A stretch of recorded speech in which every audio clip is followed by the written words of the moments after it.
नमस्कार, मी अनुपमा खानविलकर. आपण पाहताय झी 24 तास पासवर्ड श्रीमंतीचा या विशेष कार्यक्रमामध्ये आपल्या सगळ्यांचं स्वागत. शेअर मार्केट, ट्रेडिंग, गुंतवणूक अशा विविध मुद्द्यांवर आपण या कार्यक्रमामध्ये चर्चा करत असतो आणि श्रीमंत होण्याचा पासवर्ड जाणून घेत असतो. आज आपण पासवर्ड श्रीमंतीचा या विशेष कार्यक्रमामध्ये पुन्हा एका इंटरेस्टिंग विषयावर बोलणार आहोत. विषय आहे का हे 5% लोकांकडेच उरलेल्या 95% लोकांचा पैसा. आणि या बाबतीमध्ये मार्गदर्शन करण्यासाठी आज आपल्या स्टुडिओमध्ये आलेले आहेत ट्रेडिंग आणि गुंतवणूक तज्ञ शशांक रावले. विषयाला सुरुवात करण्यापूर्वी आपण शशांक रावले यांचं स्टुडिओमध्ये स्वागत करूया. नमस्कार. नमस्कार. आणि आता थोडक्यात ओळख करून देते. शशांक रावले SR कन्सल्टन्सीचे डायरेक्टर आहेत. शेअर ट्रेडिंग, गुंतवणूक आणि सल्लागार म्हणून कार्यरत आहेत. चला तर मग आपण लगेचच शशांक रावले यांच्याबरोबर चर्चा करूया आणि जाणून घेऊया पासवर्ड श्रीमंतीचा. खरं तर आजचा आपला विषय अत्यंत इंटरेस्टिंग आहे. तो म्हणजे जगातले 5%च लोक श्रीमंत आहेत आणि या 5% लोकांकडे उरलेल्या 95% लोकांचा पैसा आहे. तर अशी कुठली गोष्ट आहे की त्यामुळे हे लोक 5%मध्ये आहेत? सर्वात मोठी जी इम्पॉर्टंट ती लोक गोष्ट करतात ती म्हणजे ती लोक स्वतः एक इन्व्हेस्टर असतात, गुंतवणूकदार असतात. ओके, अनेक पण ते योग्यरित्या गुंतवणूक करत नाही. तर ह्याचं मेन की कारण म्हणजे ती लोक आयुष्यामध्ये जेवढे पैसे जास्तीत जास्त लोक गुंतवणुका करतात त्यामुळे ती लोक त्या 5%मध्ये येतात. जर तुम्ही योग्यरित्या चांगल्यारित्या गुंतवणूक केली, त्या पैशाला होल्ड केलं प्रॉपरली, जास्ती वर्ष ठेवलं आणि चांगल्या ठिकाणी असं म्हटलं जातं ना, choose wisely and sit tightly, म्हणजे ते गुंतवणूक तुमच्या ते घेऊन बसा नीट आणि चांगलं गुंतवणुका शोधून काढा, तरच तुम्ही त्या 5%मध्ये जावाल. अनेकदा मी आपली मराठी माणसं पाहिलेली आहेत की ती लोक गुंतवणुका तर करतात पण त्यांना पेशन्स नसतो की जरा आपले गुंतवणुका वाढल्यात की पटकन ती लोक त्यातनं पैसा काढून टाकतात. जर थोडेसे खाली आल्या तर घाबरून ती लोक काढतात, बाबा आणखी खाली नको जायला. तर एक गोष्ट लक्षात घ्या की त्या जे डेली फ्लक्च्युएशन आहे किंवा जे मार्केट उलाढाल होते त्याच्याकडे तुम्हाला बघायचं नाहीये. तर तुम्ही जेव्हा गुंतवणुका आपल्या करता त्यावेळी तुम्हाला कुठल्याही जर भले तुम्ही शेअर बाजार गुंतवणूक करणार तर कुठेही गुंतवणूक करा, तुम्ही त्या गोष्टीच्या बिझनेसमध्ये गुंतवणूक करता. आणि ज्यावेळी तुम्ही बिझनेसमध्ये गुंतवणूक करता त्यावेळी तुम्हाला त्याचे इमोशन्स बघायची गरज लागत नाही. त्यामुळे गुंतवणूकदार ज्यावेळी तो चांगल्या रीतीने गुंतवणूक करतो त्यावेळी तो 5%मध्ये येतो. अगदी, म्हणजे गुंतवणूक करताना नेमकं काय केलं पाहिजे? भावनात्मक होऊन आपण कुठलाही निर्णय घेतला नाही पाहिजे, इमोशनल नाही झालं पाहिजे. मग हे जे 5% लोक असतात ते तुम्ही सांगितलं की इन्व्हेस्टर्स असतात, गुंतवणूक करतात, मात्र ते कुठल्या गोष्टींमध्ये मग गुंतवणूक करतात? ती लोक मेन तर 2 गोष्टी गुंतवणूक, ते म्हणजे आहे पहिलं तर इक्विटी म्हणजे शेअर बाजार आणि दुसरं आहे प्रॉपर्टी म्हणजेच मालमत्ता. या 2 गोष्टींमध्ये गुंतवणूक करतात. कारण ह्याच 2 मेन गोष्टी, this is a primary investment. यातनंच मेन पैसा बनतो. मार्केटचा जेवढा पण पैसा आहे, मग तुम्ही म्हणा ना, तुम्ही म्युच्युअल फंड बघा, इन्शुरन्स बघा, बँकिंग बघा, कुठलाही पैसा असो, हा घुमून फिरून फक्त 2च गोष्टीमध्ये येतो. ते आहे इक्विटी आणि दुसरं आहे ते म्हणजे प्रॉपर्टी. हे बाकीच्या गुंतवणूक आहेत, दिस आर सेकंडरी इन्व्हेस्टमेंट. हे उचलून पैसा शेवटी या गोष्टीमध्येच टाकतात. आजच्या डेटमध्ये मला असा एकही व्यक्ती भेटला नाही ज्यांनी म्हटलं असेल की बाबा मी म्युच्युअल फंड, इन्शुरन्स किंवा बँकेमध्ये मी काही लाखांमध्ये पैसे टाकलेत आणि मी करोडपती झालो, असं मला एकही व्यक्ती भेटला नाही. पण अशी माझ्याकडे अनेक उदाहरणं आहेत ज्यांनी इक्विटी आणि प्रॉपर्टीमध्ये पैसा टाकला आणि काही लाखांमध्ये पैसा टाकून ते करोडपती झाले. अशी माझ्याकडे अनेक उदाहरणं आहेत. तर ही लोक या गोष्टींमध्ये आपला मेन पैसा गुंतवतात. जास्तीत जास्त पैसा या गोष्टीमध्ये प्रॉपररित्या योग्यरित्या कॅल्क्युलेटेड रिस्क घेऊन ती लोक आपला पैसा टप्प्याटप्प्याने गुंतवत असतात. म्हणून ती लोक या 5%मध्ये जातात. खरं म्हणजे इक्विटी आणि प्रॉपर्टीमध्ये गुंतवणूक करणं हे अत्यंत महत्त्वाचं आहे जर आपल्याला या 5% लोकांमध्ये जायचं असेल तर. पुढच्या प्रश्नाकडे जातं. असं म्हटलं जातं की हे जे सगळं जग आहे ते 95 म्हणजे 95:5 आणि 80:20 अशा रेशोमध्ये चालतं. तर हे म्हणजे नेमकं काय असतं? पहिलं आपण 95:5चा रेशो बोलूया. असं म्हटलं जग मध्ये भारत असो नाही तर अख्खा जगभरातलं पूर्ण पॉप्युलेशन असो, हे 95:5च्या रेशोमध्ये चालतं. म्हणजे आजचा असा आपला टॉपिक आहे की 5% लोकांकडे एवढा पैसा आहे जेवढा की 95% लोकांकडे नाही आहे. आणि ती 95% लोक जे आपल्याला गोष्टी आवडतात त्या करतात. पण जी 5% लोक जे आहेत जे आपल्या गोष्टी आवडत नाही की त्यांचे जे म्हणा ना कम्फर्ट लेवलच्या बाहेर आहेत त्या गोष्टी ते लोक करतात आणि नवीन नवीन चॅलेंजेस स्वीकारत असतात, नवीन नवीन आयडियाज डेव्हलप करत असतात. आणि अशा गोष्टी ते लोक करतात जे 95% लोक करू शकत नाही. म्हणून ती लोक त्या 5%मध्ये असतात. त्याबद्दल आता आपण बोलणारच आहोत ती लोक काय काय एक्झॅक्टली करतात ते. पण असं म्हटलं जातं की 5% लोकांकडे पैसा जेवढा आहे तेवढा त्या 95% लोकांकडे देखील नाहीये. हे झालं 95:5चा रेशो. आणि दुसरा एक रेशो आहे तो आहे 80:20चा रेशो. ओके, म्हणजे हा बिझनेसमॅनसाठी हा कामाला येतो. असं म्हटलं जातं की तुमचा जो बिझनेसचा जो क्लायंट बेस असेल तर तुमचा जो जेवढे लोक तुम्हाला बिझनेस येतात त्यातनं जेवढी 20% लोक जेवढा तुम्हाला बिझनेस देतात तेवढी तुम्हाला 80% लोक देत नाही. समजा तुम्ही 100 क्लायंट्स असतील तर भले 80% क्लायंट्स तुमचे 80 क्लायंट्स त्यातले तुमचं भरपूर म्हणजे ना तुम्हाला भरपूर त्रास देतील, भरपूर तुम्हाला प्रश्न विचारतील, भरपूर तुमच्याकडनं म्हणा ना सर्व्हिस घ्यायचा प्रयत्न करेल. पण तुम्हाला जो बिझनेस ॲक्च्युअल देणार आहे तो आहे फक्त 20%च क्राऊड. ओके, असं म्हटलं जातं. म्हणून तो तुम्ही जर व्यवसाय करत असाल तर तुमचा तो 20% क्राऊड तुम्हाला शोधणं फार गरजेचं आहे आणि त्या 20% क्राऊडला तुम्हाला 20% क्लायंट बेसला तुम्हाला भरपूर चांगल्या त्या सांभाळायला पाहिजे, तरच तुमचा बिझनेस चांगला ग्रो होईल. अगदी हा रेशो लक्षात आला. मात्र आपण इतके वर्ष शेअर बाजारामध्ये आहात, आपण तज्ज्ञ आहात, स्टॉक मार्केट हा आपला व्यवसाय आहे, तर हा 90:5 आणि 80:20 हा जो रेशो आहे तो आपल्या या व्यवसायामध्ये कसा लागू पडतो? नक्कीच लागू पडतो. पहिला आपण परत 95:5च्या रेशो बद्दल बोलूया. असं म्हटलं जातं आणि इट्स अ रिअल फॅक्ट की शेअर बाजार स्पेशली ट्रेडिंग करताना एक चांगलं सत्य बोलायचं म्हटलं तर फक्त 5% लोक शेअर बाजारात पैसे कमवतात, 95% लोक लॉस करतात. हे सत्य आहे, इट्स अ रिअल फॅक्ट. पण हेच अपॉर्च्युनिटी आपल्यासाठी का? कारण पहिली गोष्ट म्हणजे आपल्याला म्हणजे आपण प्रत्येक गोष्ट पॉझिटिव्हिटी बघायची असते. म्हणजे आज आम्ही जर ट्रेडिंग करतो शेअर बाजारामध्ये तर आम्ही जर पैसे कमवतो म्हणजे आम्हाला पूर्ण मार्केटमध्ये अपॉर्च्युनिटी की आम्ही त्या 95% लोकांचा पैसा खाऊ शकतो का? कारण आज जर आपण मार्केटमध्ये पैसे कमवतो, कोणतरी आहे मार्केटमध्ये ज्याचे पैसे लॉस गेले म्हणून आपल्याला पैसे येतात. कुठलीही गव्हर्नमेंट किंवा कुठलीही कंपनी म्हणून आपल्याला पैसे देत नाही. It's a win win situation. कोणाची जाणार तर कोणीतरी येणार. तर मार्केटमध्ये डोनर्स असले पाहिजे, आपल्या पैसे डोनेट करतील. तर हे 95% आपल्याला लोक हे पैसे डोनेट करतात, त्यामुळे आपण पैसे मार्केटमध्ये चांगले कमवू शकतो. And we are proud to say की आम्ही आणि आमचे जेवढे पण लोक आहेत जे ट्रेडिंग करतात, आम्ही हसत आम्ही त्या 5% येतो. त्यामुळे आपल्याला काही काळजी घ्यायची गरज नाही. पण हिच अ रिअल फॅक्ट की फक्त 5% लोकच मार्केटमध्ये पैसे कमवतात. हे झालं ट्रेडिंगबद्दल. आणि बिझनेस लेवलला म्हटलं तर आमचं ब्रोकिंग इंडस्ट्री देखील आहे. तर आम्ही असं ऑब्झर्व केलं आहे की समजा आमचे 100 क्लायंट्स असतील तर त्यातनं 20% क्लायंट्सच मोठा बिझनेस देतात आणि ते बाकी 80% क्लायंट्स एवढा मोठा बिझनेस देत नाही किंवा देतही नाही बिझनेस. तर त्याच्यावरती भरपूर जास्त फोकस करावा लागतो. हा रेशिओ प्रत्येकडे ॲप्लिकेबल होतो, इव्हन रिलेटेड टू बिझनेस. 80 आणि 20चा जो रेशिओ आहे तो. खरे मला वाटते जे प्रेक्षक आपला हा कार्यक्रम बघत असतील त्या प्रत्येकाला वाटत असेल की आपण ह्या 5%च्या कॅटेगरीमध्ये जावं आणि अशी संपत्ती आपण जमा केली पाहिजे किंवा गुंतवली पाहिजे आणि त्यामुळे आपली गुंतवणूक वाढली की संपत्ती आपोआप वाढेल. पुढच्या प्रश्नाकडे जाते. जसं की 5% वर्गामध्ये एक विशिष्ट प्रकारचे लोक येतात, तर हे नेमके लोक कोण असतात? त्याच्यामध्ये पहिलं जर म्हटलं गेलं तर एक बिझनेसमॅन असतो ह्या 5%मध्ये. त्यानंतर एक पॉलिटिशियन देखील असतो ह्या 5%मध्ये. त्यानंतर मग म्युच्युअल फंड, बँकिंग, इन्शुरन्स, त्याच्यानंतर इव्हन माफिया सुद्धा हे सगळी लोक असतात. इन शॉर्ट बोलायला गेलं तर अशी लोक ज्या लोकांनी भरपूर मोठ्या म्हणजे 95% लोकांचा पैसा होल्ड केलाय आणि त्यांच्या पैशाच्या भरोश्यावर ती लोक बिझनेस करतात. जसं आपण म्युच्युअल फंड म्हटलं, ती लोक पब्लिककडनं पैसा उचलतात आणि पब्लिकचा पैसा उचलून ते शेअर बाजारामध्ये वगैरे लावतात. ती लोक एजंट म्हणून काम करतात आणि एवढा मोठा पैसा त्यांच्याकडे आल्यामुळे या 95% लोकांचा पैसा, त्यामुळे ते श्रीमंत होतात. बँका पण सेम, बँका पण पब्लिकचा पैसा होल्ड करून बसते. राईट. बँका आज भरपूर जास्त पैसा कमवतात. किती कमवतात म्हणजे तुम्हाला जर सांगितलं ऑन स्क्रीन तर तुम्हाला खरं नाही वाटणार, पण बँका दर वर्षाला कमी 150-200% सहजरित्या पैसे कमवतात. मार्केटमध्ये पैसा रोल करून कसे कमवतात ते आमचं एक फायनान्स सेशन असतं, त्यामध्ये आम्ही सगळं शिकवतो. कसा बँका रोल करतात, कुठे टाकतात पैसे, काय करतात, हे आम्ही योग्यरित्या त्यामध्ये शिकवतो. तुम्ही किती मोठ्या डिग्र्या घ्या किंवा किती मोठ्या स्टडीज करा, पण तुम्हाला ह्या गोष्टी कुठे लिहिलेल्या सापडणार नाही. का? कारण हे इकॉनॉमीचे सगळे लूपहोल्स आहेत. हे जर तुम्हाला सगळं पुस्तकामध्ये लिहून दिलं तर या सगळ्यांचे पत्ते उघडतील. राईट. तुम्हाला कुठेही लिहिलेलं सापडणार, पण हिच अ रिअल फॅक्ट की एवढा हा पैसा कमवला होता. ही सगळी लोक आहेत जे मार्केटचा पैसा होल्ड करून बसतात आणि पब्लिकच्या बिहाफमध्ये ते मार्केटमध्ये कुठे हो, इक्विटी आणि प्रॉपर्टी या दोनच गोष्टी आहेत ज्यामध्ये ही लोक पैसा लावतात आणि पैसा बनवतात. तर ही लोक सगळी येतात या. अगदी जसं की तुम्ही आता सांगितलं की याच्यात बिझनेसमन येतात, बँक्स येतात, तर शेअर बाजाराच्या व्यवसायामध्ये जे काम करतात तर असे 5%च्या वर्गामध्ये येतात का? नक्कीच येतात. जर तुम्ही आज जसं मी म्हटलं किंवा इक्विटी आणि प्रॉपर्टीमध्येच पैसा आहे, जर तुम्ही योग्यरित्या गुंतवणूक केली, योग्यरित्या ट्रेडिंग केली, योग्यरित्या तुम्ही ज्ञान घेतलं आणि प्रॉपरली तुम्ही पैसे लावले. आता मी अनेक लोक पाहिलेली आहेत की ती लोक योग्यरित्या ज्ञान घेत नाहीत या क्षेत्रातलं. मग ते इक्विटी असो किंवा प्रॉपर्टीमध्ये गुंतवणूक करताना कोणते सांगितलं बाबा हे घे लँड, ही घे, तिकडे पैसे लोक टाकून बसतात. तर प्रॉपर्टी अशी गोष्ट आहे ज्यामध्ये सहसा म्हणा ना म्हणजे घसरण होत नाही, पण तुम्हाला जर तुम्ही चांगल्या ठिकाणी जर टाकले नाही पैसे तर वाढही होणार नाही.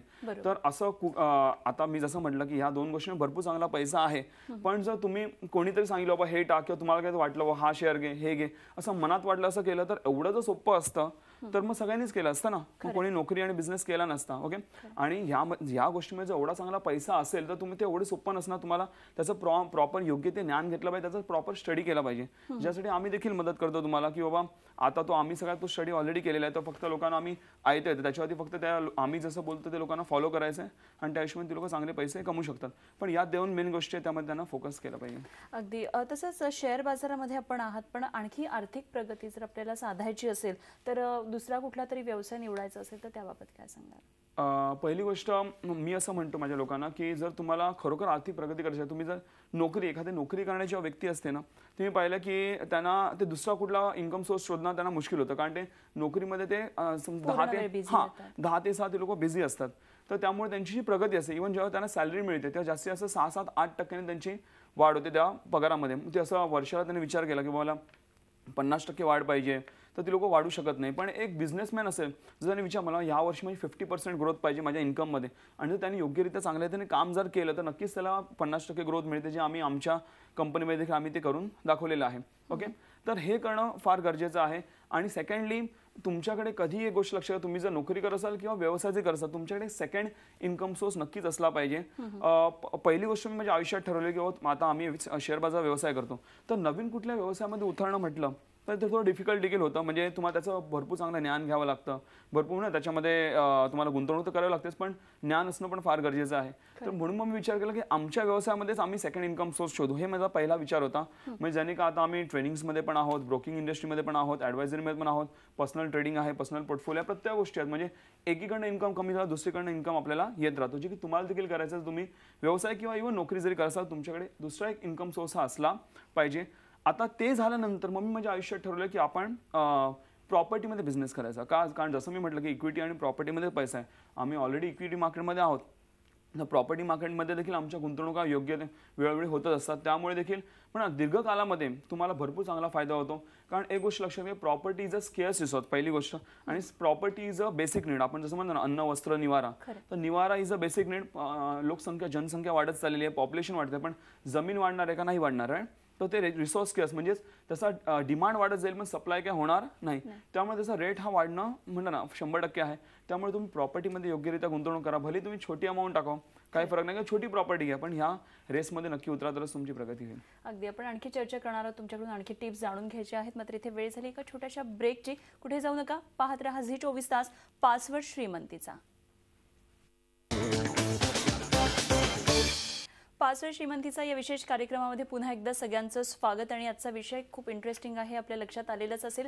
जगातल्या केवळ 5% लोकांकडेच उर्वरित 95% लोकांचा पैसा का आहे, या विषयावर आपण बोलतोय. या 5% लोकांमध्ये जाण्यासाठी नेमके काय आपल्याला केलं पाहिजे, गुंतवणूक कशी वाढवली पाहिजे, याविषयी आपण जाणून घेतो आहोत. आणि आपल्याबरोबर आहे शशांक रावले. पुन्हा एकदा आपण चर्चेकडे वळूया. सर, मगाशी आपण बघितलं की गुंतवणूक नेमकी कशी केली पाहिजे, आणि त्याच्यामध्ये प्रॉपर्टी आणि इक्विटी या दोन महत्त्वाच्या गोष्टी आहेत. मात्र मला पुढे जाऊन असं विचारायचं आहे की बरेच वेळा सामान्य माणूस बचत खात्यामध्ये सेव्हिंग करत असतो, तर हे 5% जे लोक असतात ते सुद्धा बचत खात्यात सेव्हिंग करतात का, किंवा नेमकं काय करायचं आहे, कितपत गरजेचं आहे, कितपत आवश्यक आहे? अनेकांना वाटतं मी बचत केली पैशामध्ये, म्हणजे मी पैसे वाचवले, ह्याचा अर्थ मी माझे पैसे वाढतात. तर असं नसतं. तुम्ही जर सेव्हिंग अकाउंट, बचत खात्यामध्ये तुम्ही नुसते पैसे ठेवून दिले, तुमचे पैसे कधीच वाढणार नाही. कारण बचत खात्यामध्ये जर तुम्ही बचत खाते सोडा FDs मध्ये तुम्ही ठेवले तरी पण तुम्हाला व्याजदर किती मिळते, जास्तीत जास्त 7-7.5%. आणि मागे जास्तीत जास्त हे वाचतात. आणि महागाई जी चालली ती 14-15% वाढत चालली. म्हणजे स्पेशली आपण फूड इन्फ्लेशन, म्हणजे खाण्यापिण्याच्या वस्तूंचे भाव बघितले, कमीत कमी दरवर्षाला 14 ते 15% वाढतात, जी आपली बेसिक नीड आहे. तर जवळपास 10%चा गॅप हा राहतो. दरवर्षी तुमचे 10% पैसे हे कमी होत जातात. तर नुसतं बचत करून फायदा नाही, तुमचा पैसा योग्यरित्या गुंतवला गेला पाहिजे. बचत खात्यामध्ये श्रीमंत माणसं थोडाफार पैसा ठेवतात, म्हणजे त्यांना रोलिंगला जो पैसा लागतो, म्हणजे त्यांचा मे बी करंट अकाउंट वगैरे काही असेल, तर रोलिंगला जो पैसा लागतो त्यासाठी ते लोक थोडासा पैसा ठेवतात. पण ते लोक सेव्हिंग अकाउंटमध्ये मोठा पैसा ठेवणार, म्हणजे तो त्यांचा पैसा लिटरली तो म्हणा वेस्ट गेला का, जर ती लोक फक्त तिकडे तो पैसा पड ठेवत असेल. एक गोष्ट लक्षात घ्या, तुम्ही जर पैशाला तुम्ही म्हणता ना स्टॅग्नंट ठेवणं, तुम्ही तुमच्या पैशाला चालायला शिकवा. तुमच्या पैशाला फक्त चालायला शिकवा, तो स्वतःच पडायला लागेल. त्याला बँकेमध्ये, इन्शुरन्समध्ये, म्युच्युअल फंड इकडे ठेवून त्याला स्टॅग्नंट ठेवू नका, तो कधीही वाढणार नाही. तर मग त्याला चालायला शिकवलं पाहिजे. अगदी. आणि ह्याच्यावरून मला एक म्हणही आठवली, असं म्हणतात की पैसा पैशाला खेचतो, बहुधा ते हेच कारण असावं. अगदी. थोडंसं आणखी पुढे आपण जाऊया. आणि मला हे विचारायचं की गुंतवणुकीसाठी बरेच वेळा असं वाटतं की आपल्याकडे खूप मोठा पैसा असला पाहिजे, जास्त पैसे असले पाहिजेत तर मी गुंतवणूक करू शकते. तर कसं काय असतं, ह्याच्या काही पायऱ्या आहेत का, म्हणजे किती पैसा पाहिजे? अनेकदा मला लोक येऊन विचारतात की सर मला किती गुंतवणूक करायला लागेल, मोठी गुंतवणूक करावी लागेल का, किंवा इव्हन जेव्हा व्यवसाय मी लोकांना विचारतो किंवा व्यवसाय करण्यासाठी किती लोकांना वाटतं पैशाची गरज आहे का, तर अनेक लोकांना वाटतं व्यवसाय करायचा म्हणजे मोठा पैसा पाहिजे, किंवा जर गुंतवणूक करायची किंवा जर श्रीमंत व्हायचं तर मोठा पैसा पाहिजे. एक गोष्ट ही चुकीची समजूत आहे. पहिली गोष्ट, व्यवसाय करण्यासाठी पैशाची गरज नसते, तर तुम्हाला चांगल्या आयडियाची गरज असते एक. आणि जर तुम्हाला तुमचा पैसा वाढवायचा असेल तर त्यासाठी मोठा पैशाची गरज नसते. तुम्ही भले छोटा पैसा लावा. It's not very important how much you are earning, it's very important how well you are managing your money. तुम्ही भले तुमचा छोटा पैसा तुम्ही योग्यरित्या गुंतवा, तो भरपूर चांगल्या रीतीने वाढू शकतो. अशी माझ्याकडे अनेक लोक आहेत ज्यांच्याकडे करोडोनी पैसा होता, पण त्यांना डोकं नव्हतं, आयडिया नव्हती की बाबा कुठे लावायचा पैसा. आज ते मायनसमध्ये उभे आहेत. आणि त्यामधनं अशी पण काही लोक ज्यांच्याकडे फार कमी पैसा होता, पण त्यांनी तो योग्यरित्या गुंतवला, त्यांच्या पैशाला त्यांनी प्रॉपरली चालायला शिकवलं, त्यांच्या पैशाला प्रॉपरली वाढ दिली. आज ते भरपूर श्रीमंत आहेत. तर मोठा पैसा असणं गरजेचं नाही. तुमच्या पैशाला तुम्ही कसं चालायला शिकवता, त्याला वापरता, त्याला कसं वाढवता, यावर तुमची ग्रोथ डिपेंड असते. म्हणून अशी काही समजूत घेऊ नका बाबा जर आम्हाला मोठं व्हायचं असेल, मला बाबा भरपूर मोठा पैसाच लागेल. हां, मानतो की त्याला थोडा वेळ लागेल जर तुमच्याकडे छोटा पैसा, पण नक्की तुम्ही त्या ह्याच्यापर्यंत पोहोचू शकता. आणि तसे तुम्ही पावलं उचलत गेला तर तुम्हाला लवकर कदाचित ते अचिव्हमेंट्स नक्कीच होऊ शकतात. अगदी. आणि आता तुम्ही म्हटलात की खरं तर गुंतवणूकदार असणं महत्त्वाचं आहे. मग तुम्ही नोकरी करत असा, बिझनेसमॅन असा, काही तुम्ही करा, मात्र गुंतवणूक सतत करत राहणं हे गरजेचं आहे. तर हा गुंतवणूकदार जेव्हा इन्व्हेस्टर ह्या लेवलला जाण्यासाठी नेमक्या पायऱ्या काय असतात? मग पहिले एक सामान्य व्यक्ती, कुठलाही सामान्य व्यक्ती आपल्या आयुष्यामध्ये पहिल्या कुठल्या तरी कंपनी एम्प्लॉई असतो. तो एम्प्लॉय लेवलला काही चांगले पैसे कमवतो, तो काही जॉबचा एक्सपिरियन्स देखील घेतो आणि तिकडनं काही कॉन्टॅक्ट्स पण उचलतो आणि तो नेक्स्ट अँड दी सेकंड लेवलला पोहोचतो, that is self employed level. Self employed लेवलला पोहोचल्यानंतर तो तिकडे काही बिझनेसचा एक्सपिरियन्स घेतो. ओके, त्यानंतर तिकडे आपले काही कॉन्टॅक्ट्स वाढवतो आणि तो नेक्स्ट अँड दी थर्ड लेवलला पोहोचतो. आणि पहिली गोष्ट, सेल्फ एम्प्लॉईड लेवलला तो स्वतः काम करतो. मग त्याच्या अंडर माणसं नसतात, तो स्वतः काम करतो, सगळे काही स्वतःच त्याला कामं करावी लागतात. त्यानंतर जेव्हा तो बिझनेसमॅन लेवलला जातो त्यावेळी तो स्वतः काम नाही करत, तो आपल्या लोकांना हाताखाली ठेवतो आणि लोकांकडनं कामं करून घेतो. तो फक्त बिझनेसमध्ये पैसा लावतो, आयडिया लावतो, सिस्टम टाकतो आणि निघून जातो. बिझनेसच्या वर राहून काम करतो.